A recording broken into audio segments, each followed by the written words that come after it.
La quinta generación de videojuegos cambiaría drásticamente a la industria. Si bien los 16 bits fueron una secuela directa de los 8 bits, ni Sega ni Nintendo contaban con que un tercer contrincante vencería a ambos en su propio juego.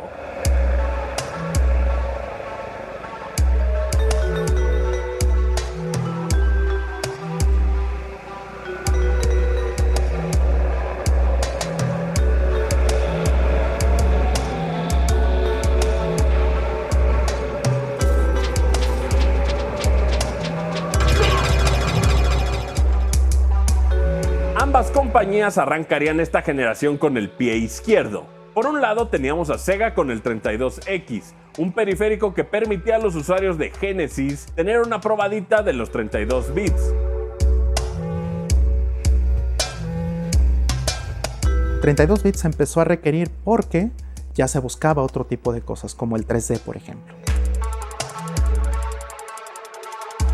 32X fue una expansión fallida para tratar de darle más vida al Sega Genesis.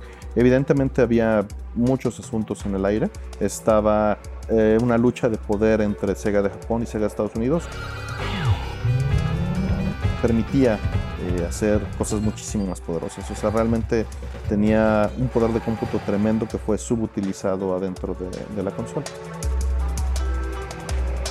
O sea, es este mismo concepto de un cartucho que tenga todo integrado, pero con unos procesadores tremendos. Por otro lado teníamos a Nintendo con el Virtual Boy, una consola que jamás se definió y un experimento que fue cerrado a poco más de un año.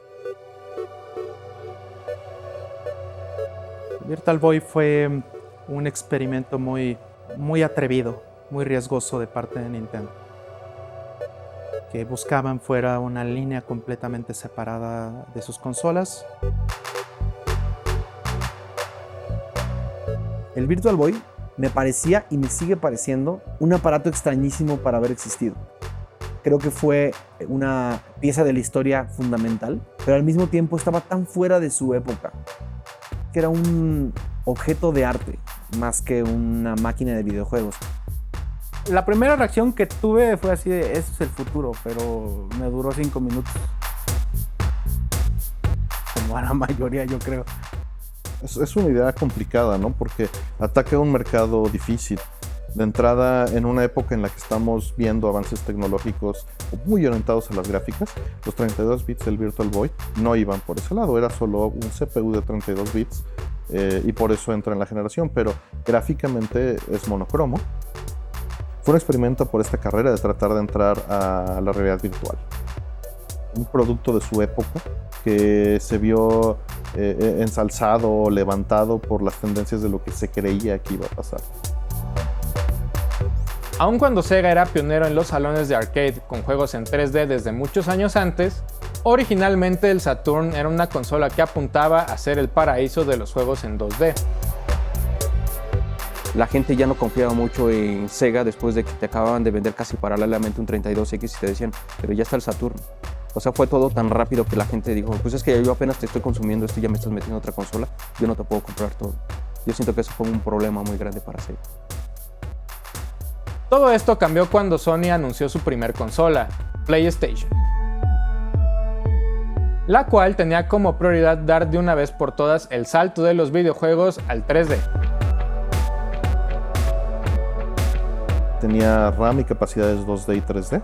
Era fácil de desarrollar también en su procesamiento 3D porque tenía bibliotecas especialmente diseñadas para ello, y también podía utilizar audio ya sea directo desde Redbook, del CD, o podía utilizar sampleo o podía utilizar síntesis. Entonces esa versatilidad hacía que el desarrollador de cualquier plataforma pudiera entrar. Ahora, ¿qué es atractivo para el consumidor? Los productos. Y si tienes desarrolladores generando productos, vas a jalar al consumidor.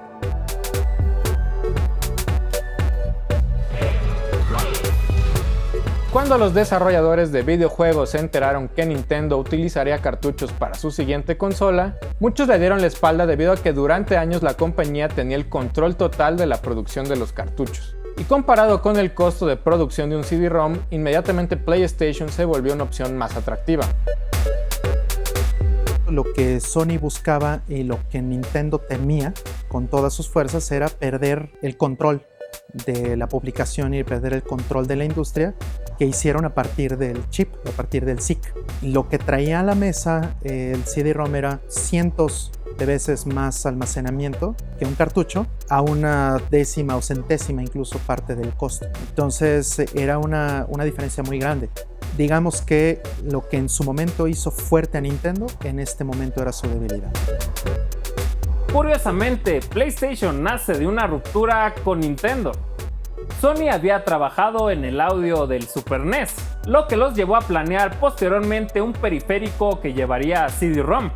Este proyecto jamás vería la luz del día, pero su desarrollo puso los cimientos de lo que hoy conocemos como PlayStation. Siempre, digamos, en la guerra de consolas ha existido rivalidades. Desde Atari, que empezaron con demandas, celos de patentes. Y cuando Nintendo dijo no con Sony dijo: yo ya tengo un proyecto muy avanzado, me voy a aventar al ruedo, tengo que sacar lo mío, tengo que ser competencia. Si Nintendo hubiera tenido medio óptico desde el Super Nintendo y hacia el Nintendo 64, la historia hubiera sido completamente diferente. ¿Por qué? Porque Sony, ¿quién era? Todos estos publishers, todos estos developers ya tenían contrato con Nintendo y tenían historia previa con Nintendo, y Nintendo conocía mejor el negocio prácticamente que nadie. Entonces, habría sido una historia totalmente diferente. Sega, por su parte, modificó su hardware para competir contra el 3D del PlayStation, quien se había llevado a todos los third parties que habían trabajado tanto con Nintendo como con Sega en las dos generaciones pasadas. En un intento desesperado, Sega decide lanzar el Saturn, aún sin tener muchos juegos disponibles para su lanzamiento. Al igual que Nintendo, la industria no sería la misma después de Super Mario 64. Mario 64 cambia todo.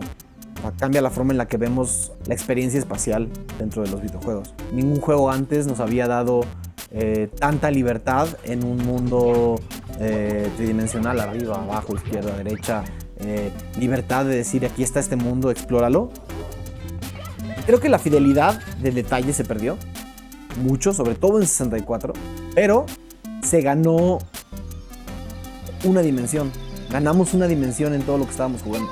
Ganamos la capacidad de ver, pensar y recorrer arriba, abajo, izquierda, derecha, adelante y atrás. Bueno, Mario 64 fue un parteaguas porque planteó un modelo de cómo podría funcionar un juego en 3D. Hoy en día tenemos muchísimos juegos que imitan ese modelo o tienen sus bases en ese modelo, tal vez no necesariamente porque sean las mejores, simplemente porque funcionaron y funcionaron bien. Marcó la norma en muchos juegos que saldrían después, sobre todo en la cuestión de la cámara. Poder controlar la cámara era algo súper novedoso en esa época, ¿no? En un juego 3D. Rare logró exprimir bien el hardware y la potencia que tenía el Nintendo 64, pero Nintendo pues sí lanzó grandes joyas, ¿no? La verdad, y juegos también muy memorables, cosas como Ocarina of Time y otras más. Pero ni Mario ni Zelda fueron suficientes para detener el desarrollo imparable del PlayStation. Squaresoft, Capcom, Konami y todos los third parties se encargaron de llevar esta consola a la cima. Por otro lado, la ausencia de Sonic en Saturn fue uno de los motivos más importantes por lo que esta consola jamás despegó. En ese entonces no podías imaginarte una consola sin mascota. No podías imaginarte una consola que no tuviera de lanzamiento un juego que no fuera un Sonic o un Mario. Sonic era el personaje más querido de Sega. Yo creo que fue una muy mala decisión no lanzar con un muy buen Sonic. El Saturno tuvo la desventaja de ser una consola 2D con muchísimo poder, que se tuvo que convertir en una consola 3D y fue lanzada al mercado inesperadamente, sin una maduración adecuada. En esta generación, PlayStation tomó el papel que Sega había desempeñado en el pasado. Juegos como Resident Evil y Silent Hill fueron suficientes para dejarle claro al mercado que las experiencias para mayores de edad solo se encontraban ahí. Recordemos que los que empezamos con el Nintendo vamos creciendo, nuestros gustos también van diversificándose. No quiero decir que vayan madurando, porque no. Necesitamos una opción que cubra esas necesidades y Sony fue el que lo cubrió de lleno. Sony no tenía la capacidad de hacer todo in-house como lo podía hacer un Nintendo. Nintendo siempre hacía herramientas que no publicaba o vendía las herramientas que desarrollaba muy caras. Sony hizo exactamente lo contrario. Sony abrió mucho más el desarrollo hacia el third party, fue mucho menos celoso con la tecnología y eso le permitió a mucha más gente entrar a la industria de los videojuegos que con la política de Nintendo. Muchos de los juegos de 64 son muy similares en su look, en la tecnología que utilizan, porque están utilizando lo fincado por Nintendo. Cosa que no necesariamente es mala, pero sí le daba una estética muy particular a los juegos de Nintendo 64. En cambio, en PlayStation tenías gente viniendo de muchos lugares. Era casi puro third party. Y eso afectó a que el panorama de juegos y oferta de juegos fuera completamente distinta. Y eso ayudó en su momento, ¿no? Contrario a lo que se podría pensar. En el caso de Sony, la sobreoferta ayudó al crecimiento. Siempre existía el pleito de, no, Ocarina of Time era mejor, Final Fantasy VII era mejor. Y la verdad es que los dos juegos son excelentes. Yo creo que las dos consolas tienen mucho que ofrecer a su manera, pero grandes experiencias al final del día.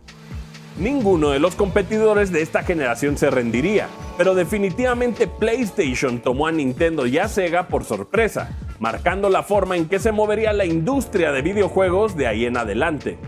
La historia de los videojuegos estaría lejos de terminar, y una nueva generación de consolas y competidores con otro boost de poder eventualmente llegarían. Pero esa es una historia para otra ocasión. Esperamos que hayan disfrutado de esta serie original de Barkit BG. Esperen muy pronto nuevos episodios.